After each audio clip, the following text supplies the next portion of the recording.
Well, as you know by now, Forbes on Fox is green, as in money, which is why when Congress does something crazy with your money, we're on it, regardless of party.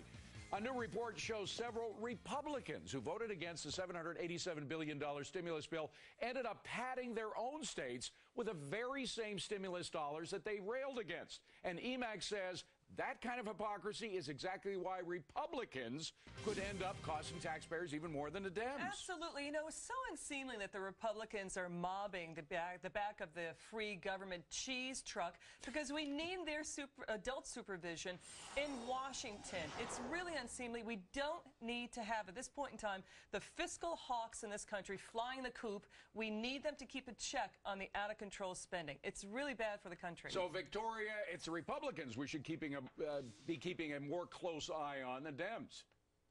Well, look, I agree in the sense that both parties should get a D+ when it comes to integrity. But there's a big difference here when you talk about actual numbers. And the deficits we're looking at are record high. And what's most telling is we're looking at these record high deficit projections while we're going to see increases in taxes. So that shows government spending at really unprecedented levels. That's the difference here. You know, Republicans need to step up. I absolutely agree. But Democrats also are going to cost us more. Gwen, what do you think? I think when this is over, we should talk about the family values party of Mark Foley, Larry Craig, Mark Sanford, David Vitter, John Ensign, and about half the guys who tried to impeach Clinton. Of course there's hypocrisy in this party. You know, Ronald Reagan talks about fiscal austerity, gives you a deficit. Clinton gives you a surplus. Bush, he has wars he doesn't even put on his books. The Democrats might spend, but at least they're honest about it. Mike, there's a lot of blame to go around, but let's keep it on the money. Who's more to blame here, Dems or Republicans? Oh, the Democrats, David. Their budget's $4 trillion versus $2.5 trillion for the Republican budget. But there's more harm on top of the additional spending being put forth by the Democrats. As Vicki alluded to, the tax increases are anti-growth. Clinton's favorite president, Bill Clinton, had a huge capital gains tax cut that helped. That was on top of Gingrich and the Republicans reining in spending. Reagan's budget deficit, in contrast, was much, much, much smaller than Obama's as a proportion to the overall economy, and he was winning the Cold War. Well, let's talk to somebody who was with Ronald Reagan in the White House. John Rutledge, what do you think? You know, so far to date, Henry Paulson and Ben Bernanke have done more to destroy wealth in America than any Democrat, but Obama is hell-bent to replace them in the record book with this new budget. Between Obamacare and cap and trade, that would clearly wipe out all previous attempts.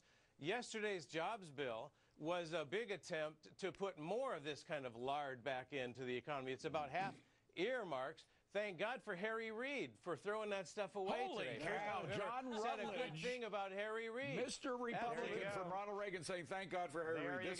This is a news alert. Neil, what do you think? You know, saying who's at fault here, the Democrats or the Republicans, is like taking a couple of people who are married to different people who go to a hotel room to do unnatural things and saying one of them is more at fault than the other.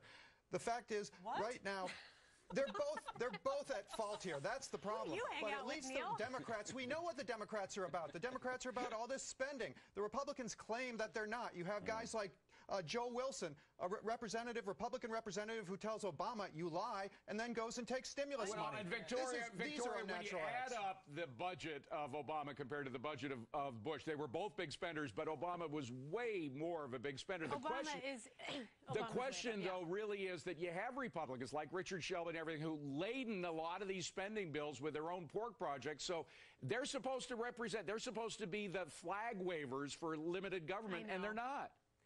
Well, look, and that's why you have the rise of the Tea Party. I mean, it's a backlash against Republicans not being fiscally conservative. I mean, and the Republicans have to listen to that because you've got a large chunk of voters increasingly saying that they've had enough. And they're not going to take that kind of, talk out of one side of your mouth and then do the other. Well, Mike Ozanian, are Republicans getting the message? Mike. No, I don't think some of them are. And to your point, David, the problem will be when guys like Shelby try to write a responsible budget and they want to input some tax cuts, then their credibility is going to be hurt by taking the stimulus money, as EMAC pointed out. But their credibility is already shot, isn't it, John? Absolutely, and it's earmarks all the way down. And it's Republicans as well as Democrats. We need someone here who can take a position based on principle instead of based on the dollars. Been a long time since we've seen one of those. Well, Quentin, what we need is to elect really different people, right? That's right, and we have to insist on our local congressman not bringing back the pork for us, because otherwise it's going to go somewhere else. Exactly. That's it's right. A It degenerate starts at view, home. and we're all culpable there.